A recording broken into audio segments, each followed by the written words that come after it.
tell me, what island do you come from and what are your most fondest memories? I come from Trinidad and Tobago. Going to school, leaving home, going to Carnival, beating pan. Those days was the biscuit tin around your neck. Well, I'm from the island of Grenada, and my fondest memories is from my childhood of being part of the Grenada Cooperative Nutmeg Association, which both of my parents worked exceptionally hard throughout my childhood. Nutmeg, mace, and cocoa were the main things that I saw around me. I came from Jamaica.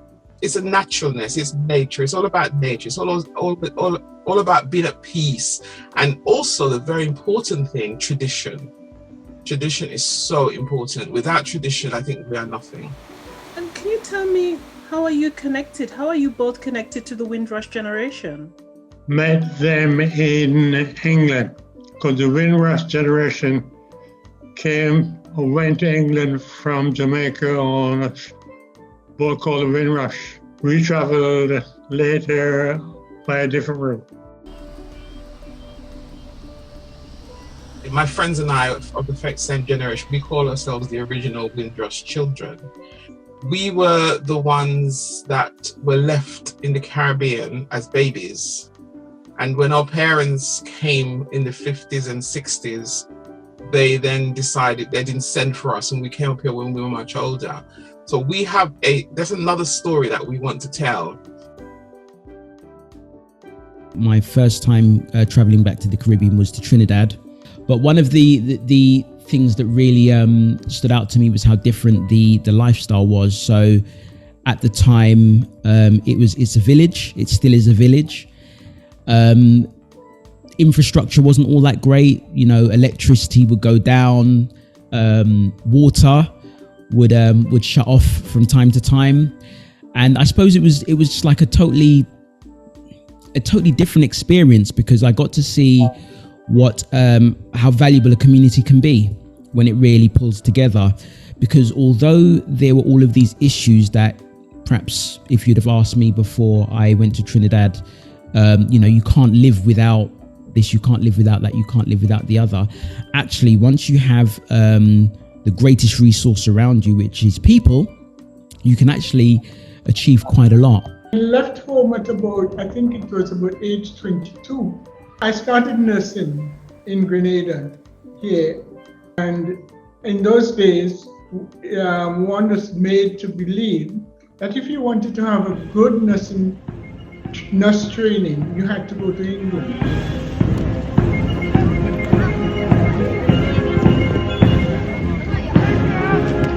What were your first thoughts when you arrived in England?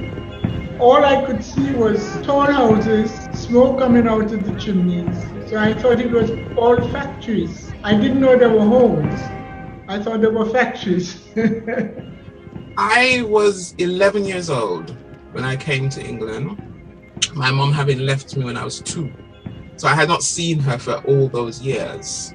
It was just great. Everything was just great. And I kept asking, when are we going to go where we're going? And she goes, this is it.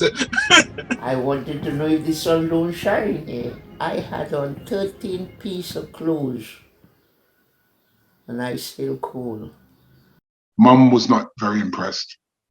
It wasn't the Holy Land that was explained, that was drummed into her as a young girl in school, basically saying, look, we need you to come to the motherland to help to build back, your mother country, Britain.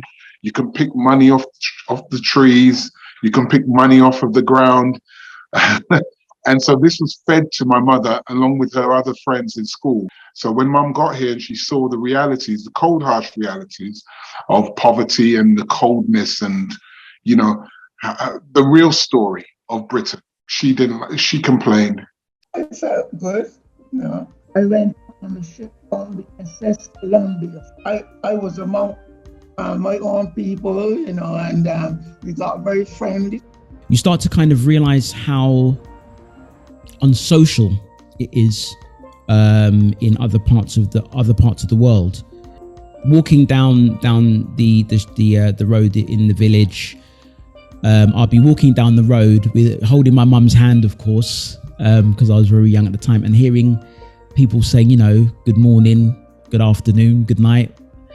People that, for all intents and purposes, I don't know. My mum my mum knows some of them, of course, because she's been back. But there were some people we didn't know. But just the fact that you're in the village, you're there. People are, you know, giving you pleasantries, acknowledging your existence. You know, giving you the time of day. You feel as though you can go up and speak to anyone and ask for directions, or talk about maybe current events or current affairs.